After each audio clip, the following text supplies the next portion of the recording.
Dear student and aspirant, Sidar এডুকেশনে তোমাদের সকলকে স্বাগত জানাই। তো তোমাদের যে দেখো জেনারেল স্টাডিজের কিছু কোয়েশ্চেন আলোচনা করছিলাম কারেন্ট অ্যাফেয়ার্সের ওপর।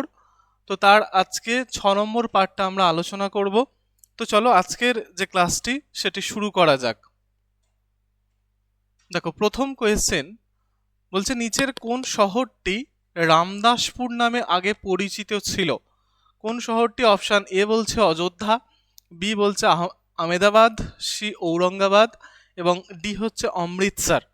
তো এখানে দেখো অ্যান্সার হবে অমৃতসর। পাঞ্জাবের খুব জনপ্রিয় একটি শহর অমৃতসর, এবং শিখ ধর্মের যে পবিত্র যে জায়গাটি আছে বা তাদের যে মূল কেন্দ্র, সেই হারমিন্দর সাহিব বা যেটাকে আমরা গোল্ডেন টেম্পল বলে জেনে থাকি, তার প্রাণকেন্দ্রে অবস্থিত। তো অমৃতসর শহরটি আগে রামদাসপুর নামে পরিচিত ছিল। তোমরা জানো যে এই কেন পরিচিত ছিল, তার কারণ হচ্ছে এই অমৃতসর শহরের প্রতিষ্ঠাতা বলা হয় গুরু রামদাসকে। কাকে বলা হয়? গুরু রামদাস। ইনি ছিলেন চতুর্থ, মানে ফোর্থ শিখ গুরু ছিলেন ইনি। তো 4 নম্বর শিখ গুরু ছিলেন রামদাস। তো তিনি এই অমৃতসর শহরের কিন্তু প্রতিষ্ঠা করেছিলেন, যার জন্য এই শহরের আগে নাম ছিল রামদাসপুর। তো নেক্সট কোয়েশ্চেনে আমরা আসি। পরের কোয়েশ্চেন কি আছে দেখো, রাফা রাফা বর্ডার ক্রসিং এটা কার মধ্যে আছে? একটি হচ্ছে গাজা স্ট্রিপ জানো, ইসরায়েলের এবং প্যালেস্টাইনের মাঝে যে অংশ, এই বিতর্কিত একটা জায়গা গাজা স্ট্রিপ, এবং কোন শহরের মধ্যে বা কোন এই যে নামগুলো আমরা দেখতে পাচ্ছি কোন অংশের মধ্যে অবস্থিত? গাজা স্ট্রিপ রিসেন্টলি তোমরা নিউজে দেখেছো। আমাদের যে কোয়েশ্চেনগুলো এখানে আমরা উপস্থাপিত করেছি সেগুলো হচ্ছে কারেন্ট ইভেন্টের ওপর। তো কারেন্ট ইভেন্টের মধ্যেই রাফা বর্ডার, খুব বিখ্যাত একটা যে তোমরা দেখেছো hashtag line on ice on রাফা বলে। তো এই জায়গায় খুব জনপ্রিয় হয়েছে। তো যাক, এই রাফা ক্রসিং বর্ডারটা কোথায় আছে? রাফা ক্রসিং বর্ডারটা গাজা স্ট্রিপ এবং সিনাই পেনিনসুলাল বা সিনাই যে উপদ্বীপ এলাকা আছে মিশরে, তার মধ্যে কিন্তু আমরা এই গাজা স্ট্রিপের যে রাফা বর্ডারটা সেটা আমরা দেখতে পাই। যদি আমরা দেখি ম্যাপে যে এক্স্যাক্ট এটা মানে রাফা বর্ডার ক্রসিংটা কোথায় আছে, তাহলে তোমরা এই ম্যাপটাতে দেখতে পাচ্ছ যে এই যে অংশটা এটা হচ্ছে সিনাই প্রদেশ। এই যে অংশটা এটা মিশর বা ইজিপ্টের অংশ এটাকে আমরা বলছি সিনাই পেনিনসুলা। আর এই যে অংশটা দেখতে পাচ্ছ তোমরা এটাকে আমরা গাজা বলছি বা গাজা স্ট্রিপ বলছি। একদিকে সিনাই পেনিনসুলা বা সিনাই উপদ্বীপ যেটা ইজিপ্টের অংশ, আর একদিকে গাজা স্ট্রিপ আমরা দেখতে পাচ্ছি। ঠিক এর দুইয়ের মাঝখানে কিন্তু এই রাফা বর্ডার ক্রসিংটা আছে। আর এর আগে যে অপশানগুলো আমরা যেমন দেখলাম ওয়েস্ট ব্যাংক, গোলান হাইটস, খান ইউনিসটা এই গাজা স্ট্রিপের মধ্যে আছে। আমরা যদি দেখি গাজা স্ট্রিপের মধ্যে মানে গাজার মধ্যে খান ইউনিসটা তোমরা পাবে। আর ওয়েস্ট ব্যাংক এই অংশটা যেখানে জেরুজালেম কিন্তু অবস্থিত ওয়েস্ট ব্যাংকের মধ্যে। আর গোলান হাইটস এই সিরিয়ার একটি মালভূমি অঞ্চল। তো এটাও কিন্তু পরীক্ষায় বারবার আসে, এই অংশটা গোলান হাইটস নামে পরিচিত। এক্স্যাক্টলি যে জায়গাগুলো তোমরা সেড অংশগুলো দেখতে পাচ্ছ, এটা ওই যেটা 6 ডে ওয়ার মানে আরবিয়ান কয়েকটা কান্ট্রি ইজিপ্ট, এদিকে জর্ডন, সিরিয়া, এদের সাথে যে যুদ্ধটা হয়েছিল যেটাকে 6 ডে ওয়ার বলে নামে পরিচিত, 6 দিনের যুদ্ধ, ইসরায়েল এই জায়গাগুলো কিন্তু দখল করে নিয়েছিল। তো এই জায়গাগুলি আমরা দেখতে পাচ্ছি পরীক্ষায় আসে। এই গোলান হাইটসটা বা সিনাই প্রদেশ, আজকের যে কোয়েশ্চেনটি আমাদের ছিল সেটি হচ্ছে রাফা বর্ডার ক্রসিং, যেটা সিনাই পেনিনসুলা এবং গাজা স্ট্রিপের মধ্যে বর্ডার ক্রসিং এর মধ্যে আছে। চলো নেক্সট কোয়েশ্চেন দেখি। এএনআই আমরা বিভিন্ন নিউজের ক্ষেত্রে দেখে থাকি যে এএনআই নিউজ দ্বারা প্রচারিত বা তাদের থেকে সোর্সেই নিউজটা নেওয়া হয়েছে। তো এএনআই এর সম্পূর্ণ রূপ কি?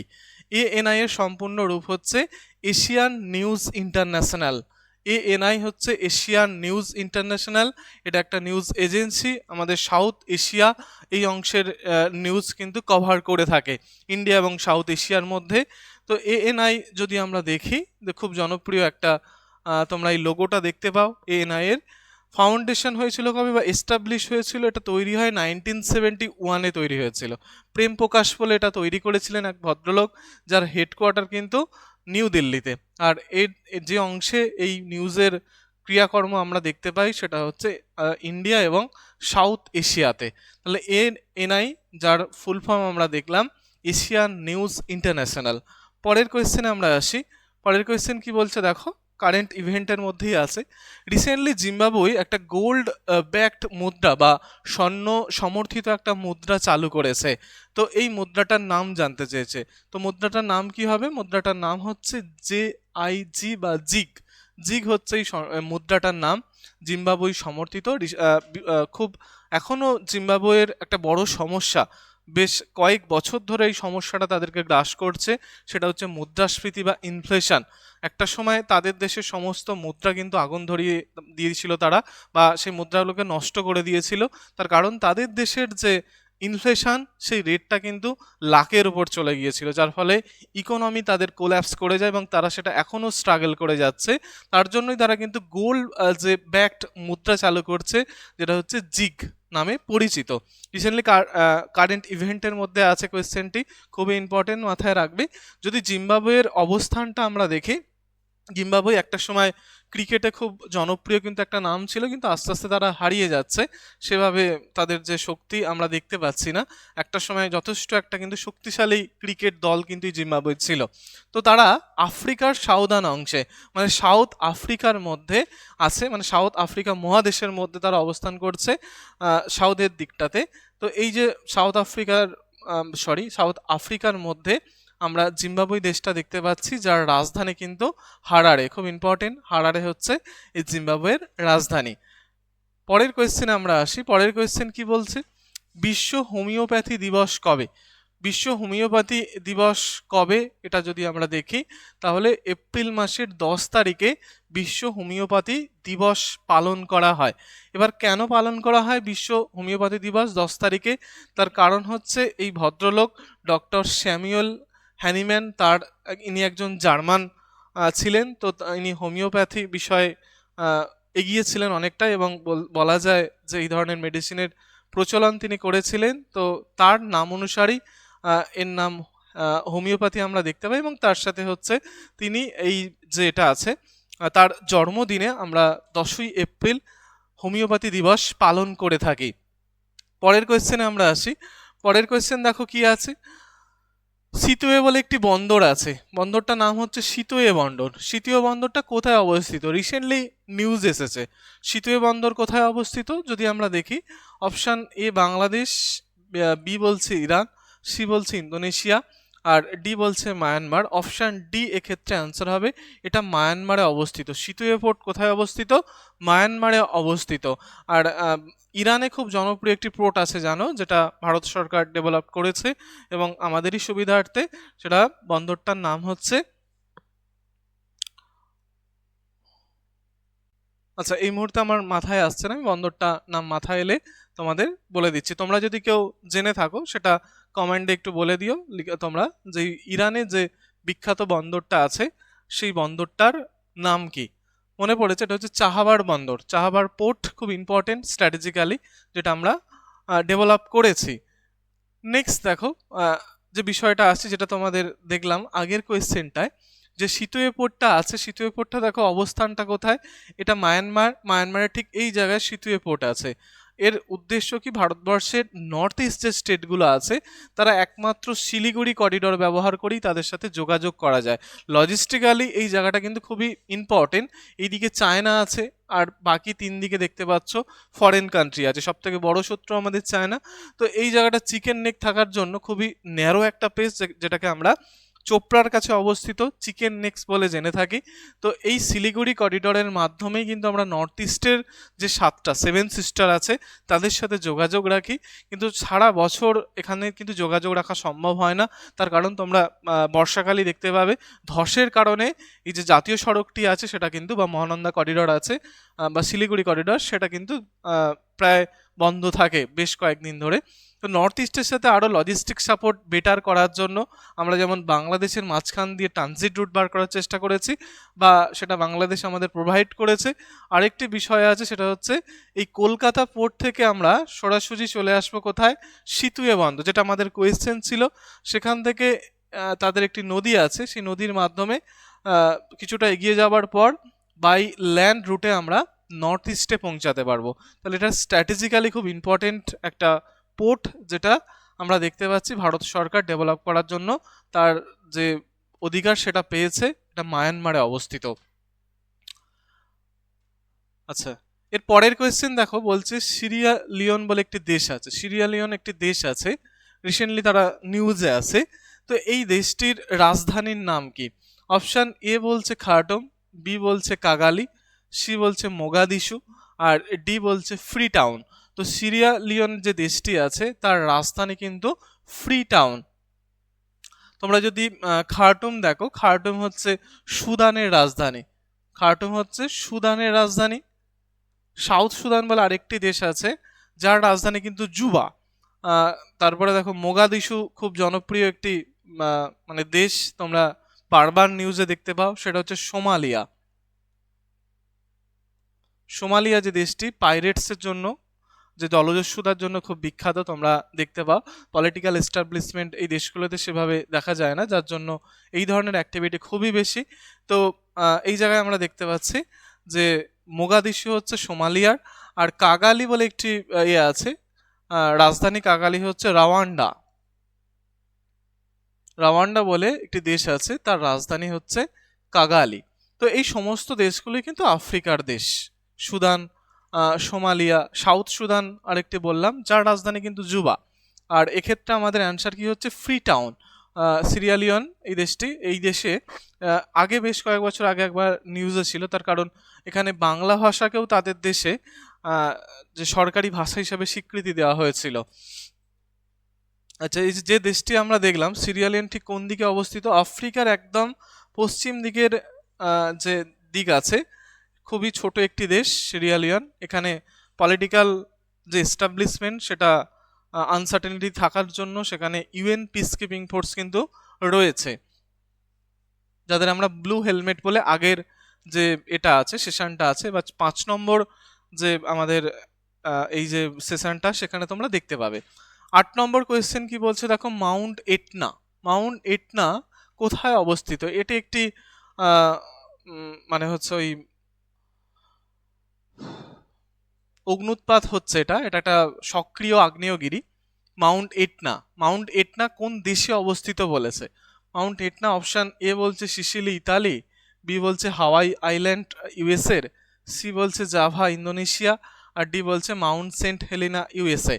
তো মোটামুটি সবগুলোতেই আমরা দেখতে পাই যে আগ্নেয়গিরি আছে। তো এক্ষেত্রে কোনটা অ্যান্সার হবে? সিসিলি। তোমরা এখানে ছবিতে দেখতে পাচ্ছ ইতালির একটি দ্বীপ আছে মাউন্ট এটনা, সেখানে অবস্থিত সিসিলি দ্বীপে, খুব বিখ্যাত জনপ্রিয় একটি দ্বীপ সিসিলি দ্বীপ, সেখানে কিন্তু এই মাউন্ট এটনা অবস্থিত। 8-এর অ্যান্সার তাহলে আমাদের অপশান এ হচ্ছে। পরের কোয়েশ্চেন দেখো কি বলছে, বিশ্ব ঐতিহ্য দিবস বা ওয়ার্ল্ড হেরিটেজ দিবস এটা কবে পালন করা হয়? অবশ্যই ইউনেস্কোর তত্ত্বাবধানে ওয়ার্ল্ড হেরিটেজ ডে পালন করা হয়। তো ওয়ার্ল্ড হেরিটেজ ডে 18ই এপ্রিল পালন করা হয়, ইউনেস্কোর তত্ত্বাবধানে এটা হয়ে থাকে। আর এই যে ওয়ার্ল্ড হেরিটেজ ডে আছে, তোমরা জানো যে ভারতবর্ষে এরকমই ট্যাঞ্জিবল যেগুলোকে আমরা হেরিটেজ সাইট বলি, সেই ট্যাঞ্জিবলের মধ্যে 42টি কিন্তু ভারতবর্ষে অবস্থান করছে যে হেরিটেজ সাইট। 42টি হেরিটেজ সাইট কিন্তু আমরা ট্যাঞ্জিবল সাইটের লিস্টের মধ্যে দেখতে পাই। তাহলে 18ই এপ্রিল হচ্ছে ওয়ার্ল্ড হেরিটেজ ডে পালন করা হচ্ছে। পরের কোয়েশ্চেন কি বলছে দেখো, দক্ষিণ ভারতে বেশ কয়েকটি রাজ্যে একটা খুব জনপ্রিয় ফেস্টিভ্যাল হয়, যেটাকে বলা হয় উগাডি উৎসব বা উগাডি ফেস্টিভ্যাল। এই যে উগাডি ফেস্টিভ্যাল এটা একটা নিউ ইয়ারের ফেস্টিভ্যাল। তো এখানে একটা হিন্দু ক্যালেন্ডার অনুযায়ী হয়ে থাকে উগাডি ফেস্টিভ্যাল। তো এই কোন ক্যালেন্ডার অনুযায়ী উগাডি ফেস্টিভ্যাল বা কোন ক্যালেন্ডারের নববর্ষতে আমরা উগাডি পালন করি? যদি দেখি তাহলে অপশান কি হবে? অপশান এ বলছে তামিল, তেলেগু, বি বলছে কন্নড় বলছে সি এবং ডি বলছে মালায়ালাম। আমাদের অ্যান্সার হবে তেলেগু। তেলেগু যে এটা আছে মানে ক্যালেন্ডারটা আছে অবশ্যই হিন্দু ক্যালেন্ডার একটা, তার মধ্যে তেলেগু ক্যালেন্ডারের নববর্ষেতে উগাদি উৎসব পালন করা হয়। যদি আমরা দেখি কোন রাজ্যগুলোতে পালন করা হয়, তাহলে আমরা ভাষার ভিত্তিতেই বলতে পারি যে তেলেগু ভাষা কোথায় দেখা যায়। তেলেগু ভাষা এক হচ্ছে অন্ধ্রপ্রদেশে দেখা যায়, অন্ধ্রপ্রদেশ আছে, এবং তার সাথে তেলেঙ্গানা আছে, তেলেঙ্গানা আছে। তাহলে এই দুটো রাজ্য হয়ে গেল তেলেগু ভাষা দেখা যায়। আরেকটি হচ্ছে কর্ণাটকা। আচ্ছা, 1 নম্বর আমরা দেখলাম অন্ধ্রপ্রদেশ, 2 নম্বর তেলেঙ্গানা, 3 নম্বর কর্ণাটকা। এই রাজ্যগুলোতে কিন্তু উগাডি উৎসব বা ফেস্টিভ্যাল দেখা যায়। এটা তেলেগু ক্যালেন্ডার, হিন্দু ক্যালেন্ডারের মধ্যেই পড়ে। তেলেগু ক্যালেন্ডারের নববর্ষে এই উৎসবটা উদযাপন করা হয়। পরের কোয়েশ্চেন দেখো, দাস্তলিক বলে একটি হয় সামরিক মহড়া। তো এটা ভারত এবং কোন রাষ্ট্রের মধ্যে আয়োজিত হয়? এবছর সেই দেশে, মানে এক বছর সেই দেশে এবং আর এক বছর আমাদের দেশে, এইভাবে অল্টারনেট করে এই যে সামরিক মহড়া, বার্ষিক সামরিক মহড়া সেটা হয়ে থাকে। তো দাস্তলিক কোন দেশে হয়ে থাকে? দাস্তলিক হচ্ছে অপশান এ অ্যান্সার হবে উজবেকিস্তান এবং ভারতের মধ্যে দাস্তলিক বলে এই ধরনের একটা সামরিক মহড়া ভারত এবং উজবেকিস্তানের মধ্যে কিন্তু অনুষ্ঠিত হয় বার্ষিক, অবশ্যই প্রত্যেক বছর। অল্টারনেটিভলি একটা সময় যেমন এবছরটা উজবেকিস্তানে হয়েছে, নেক্সট ইয়ার আমাদের দেশে হবে। তার্কির সাথে এইভাবে কোনো আমাদের সামরিক মহড়া আমরা দেখি না। মঙ্গোলিয়ার সাথে নোমাডিক এলিফ্যান্ট বলে একটি সামরিক মহড়া আয়োজিত হয়। আর মঙ্গোলিয়ার রাজধানী যদি দেখো উলানবাটার, খুব ইম্পর্টেন্ট, উলানবাটার, এবং তার সাথে তাদের যে সামরিক মহড়া বা ভারতের সাথে, সেটাকে আমরা নোমাডিক এলিফ্যান্ট বলি। আরেকটি আছে ইরানের সাথেও সামরিক মহড়া আমাদের সেভাবে আয়োজিত এখনো পর্যন্ত হচ্ছে না, বিভিন্ন ইন্টারন্যাশনাল প্রেশারের কারণে। তো ইরানের রাজধানী তেহরান, খুব ইম্পর্টেন্ট। আর টার্কির তো জানো আঙ্কারা। টার্কির একটি শহর আছে, আমরা আগের সেটগুলোতে আলোচনা করেছি, সেটা হচ্ছে ইস্তানবুল একদিকে যেমন ইউরোপে অবস্থিত, তার কিছুটা অংশ আবার কিছুটা অংশ এশিয়ার মধ্যে অবস্থিত। তো এগুলোকে আমরা ট্রান্সকন্টিনেন্টাল সিটি বলতে পারি, এবং টার্কি হচ্ছে ট্রান্সকন্টিনেন্টাল কান্ট্রি।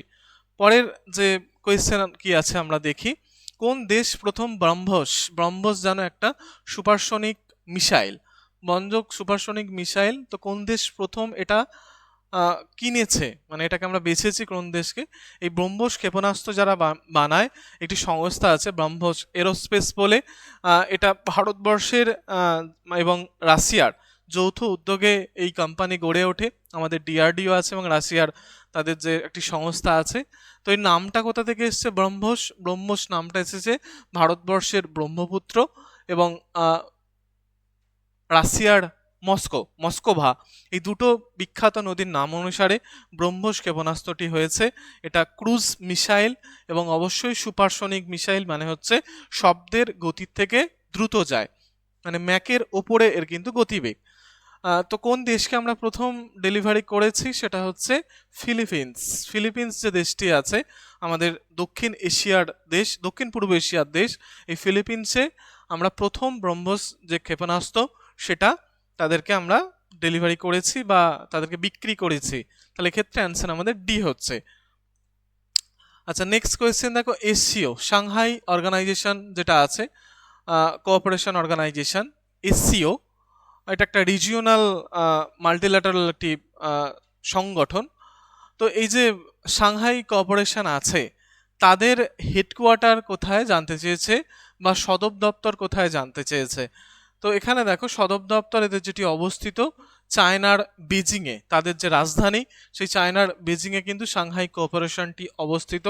এই সম্পর্কে যদি একটু তথ্য আমরা দেখি, 15ই জুন 2001 সালে এই সাংহাই কোঅপারেশন বা এসসিও কিন্তু তৈরি হয়েছিল। তার রাজধানী আমরা আগেই দেখলাম, যার সেক্রেটারিয়েট বেজিংয়ে আছে চায়নার। আর সদস্য রাষ্ট্র যদি দেখি, অবশ্যই চায়না আছে, ইন্ডিয়া আছে, ইরান, কাজাখস্তান আছে, কিরগিজস্তান আছে, পাকিস্তান আছে। পাকিস্তান এবং ইন্ডিয়া একই সাথে মেম্বার, আমরা প্রথম থেকে ফাউন্ডিং মেম্বার ছিলাম না, পরবর্তী সময় আমরা অ্যাড হয়েছি। রাশিয়া আছে, তাজিকিস্তান আছে এবং উজবেকিস্তান আছে। তাহলে এক প্রকার দেখতে পাচ্ছি ইন্ডিয়া, চায়না, ইরান এবং পাকিস্তানকে বাদ দিলে একটা সময় ইউএসএসআর বা যেটাকে আমরা সোভিয়েত ইউনিয়ন বলে থাকি, তার প্রায় সমস্ত বেশ কয়েকটা দেশ যারা সেন্ট্রাল এশিয়াতে আছে তারা এখানে আমরা অবস্থান করছে দেখতে পাই। পরের কোয়েশ্চেন দেখো, হ্যাল বা হিন্দুস্তান এরোনটিক্স লিমিটেড ভারতবর্ষে এয়ারক্রাফটের সব থেকে বড় বা এই ধরনের ট্রান্সপোর্ট এয়ারক্রাফট হতে পারে, ফাইটার জেট হতে পারে। হ্যালের তোমরা জানো হ্যাল তেজাস বলে একটা ফাইটার, লাইট ওয়েট ফাইটার আছে, তেজাসের লাইট ওয়েট ফাইটার আছে, খুব পৃথিবীর একমাত্র এয়ারক্রাফট যেটা দীর্ঘ সময় ধরে তার কিন্তু কোনো রকম দুর্ঘটনা ঘটেনি। রিসেন্টলি একটা জায়গায় দুর্ঘটনা ঘটেছিল, কিন্তু এত বছরের রেকর্ড কারো নেই, এত বছর ধরে এই তেজাসের কোনো অ্যাক্সিডেন্টের ঘটনা আমরা দেখিনি। তো হ্যাল যে সংস্থাটি আছে হিন্দুস্তান এরোনটিক্স লিমিটেড, এরা কত সালে তৈরি হয়েছিল? হ্যাল তৈরি হয়েছিল 1940 সালে, 1940-এ হ্যাল তৈরি হয়। খুবই গুরুত্বপূর্ণ বললাম, এটা লাইট ওয়েট হেলিকপ্টার, তারপর ফাইটার জেট, তেজাস, বিভিন্ন ধরনের এরা বানায়। তার মধ্যে আমাদের যেমন এয়ারফোর্সের মূল যে ব্যাকবোন আছে সেটা হচ্ছে সুখোই, রাশিয়ার যে সুখোই MKI-30 যে বিমান, সেই বিমানগুলোও কিন্তু ভারতবর্ষে অ্যাসেম্বল করে থাকে কিন্তু হ্যাল। নেক্সট দেখো, নিচের কোনটি ভারতীয় আবহাওয়া দপ্তরের সদর দপ্তর? IMD বা ইন্ডিয়ান মেট্রোলজিক্যাল যে ডিপার্টমেন্ট আছে, এদের সদর দপ্তরটা কোথায় জানতে চেয়েছে। এদের সদর দপ্তর হচ্ছে নিউ দিল্লিতে, নিউ দিল্লির মৌসুম ভবন, সেই মৌসুম ভবনে কিন্তু এদের সদর দপ্তর। আর আমাদের দেশে পুনেতে একটি আছে, সেখান থেকে ফোরকাস্টটা করা হয়, ওয়েদার ফোরকাস্ট পুনে থেকেও কিন্তু করা হয়। তাহলে IMD সদর দপ্তর কোথায়? সেটা হচ্ছে নিউ দিল্লির মৌসুম ভবন।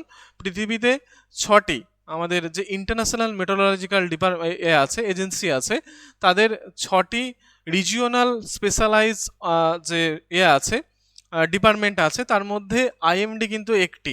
এখানে আমাদের এই রিজিয়নটায়, সাউথ রিজিয়নটা যে আছে এশিয়ার, সেখানে ফোরকাস্ট করা হয় কিন্তু এই নিউ দিল্লির অফিস থেকেই। তো যদি আমরা এই IMD সম্পর্কে একটু তথ্য দেখে নিই, তাহলে এটা তৈরি হয়েছিল 1875 সালে, ইন্ডিয়ান মেট্রোলজিক্যাল ডিপার্টমেন্ট, যার সদর দপ্তর হচ্ছে মৌসুম ভবন, নামটাও মাথায় রাখবে। আর নিউ দিল্লিতে অবশ্যই এটা অবস্থিত। আর প্যারেন্ট ডিপার্টমেন্ট মানে এটা কোন মিনিস্ট্রির অধীনে যদি আমরা দেখি, তাহলে মিনিস্ট্রি অফ আর্থ সায়েন্স এর অধীনের মধ্যে কিন্তু এরা কাজ করে, IMD যে সংস্থাটি আছে, ইন্ডিয়ান মেট্রোলজিক্যাল ডিপার্টমেন্ট। আচ্ছা, আজকে তোমাদের এই কয়েকটি কোয়েশ্চেন ছিল, খুবই গুরুত্বপূর্ণ কোয়েশ্চেনগুলো, কারণ কারেন্ট ইভেন্টের ওপর এই কোয়েশ্চেনগুলো কিন্তু তোমাদের সামনে নিয়ে আসছি। আপকামিং যত এক্সাম আছে তোমাদের এই যে কোয়েশ্চেনগুলো খুবই সেখানে হেল্পফুল হবে। আর তোমাদের প্রত্যেকটা অ্যাসপিরেন্টকে অনুরোধ করব, কিছু নেগেটিভিটি খবর আমরা দেখতে পাচ্ছি ছড়ানো হচ্ছে বা মানে সেটা অবশ্যই তার একটা বেশ আছে, তোমরা সেটা কান না দিয়ে পড়াশোনা করো। খুব অদূর ভবিষ্যতেই কিন্তু আমাদের পরীক্ষাগুলো আসতে থাকবে। এই নেগেটিভিটি থেকে দূরে সরিয়ে তোমাদের প্রিপারেশনটা কন্টিনিউ করো, সেক্ষেত্রে দেখবে তোমাদের ঠিক জায়গায় তোমরা যেখানে পৌঁছাতে চাইছো সেখানে পৌঁছাবে। তো আমাদের এই ক্লাস যদি ভালো লাগে অবশ্যই আমাদের সিধর এডুকেশন চ্যানেলটি সাবস্ক্রাইব করতে পারো, এবং ক্লাস কেমন লাগছে সেটি জানাও তোমরা কমেন্টে। আরও কী কী বিষয় তোমরা চাইছো সেগুলো অবশ্যই জানাবে। আর সিধর এডুকেশনের একটি টেলিগ্রাম চ্যানেল আছে, সেখানে যোগাযোগ করতে পারো, বা তোমাদের কোনো কোয়ারি থাকলে আমাদের সম্পর্কে হোয়াটসঅ্যাপ নাম্বারে জানতে পারো। অবশ্যই চ্যানেলটা সাবস্ক্রাইব করো। তো আজকের ক্লাস এই পর্যন্ত, সকলকে ধন্যবাদ।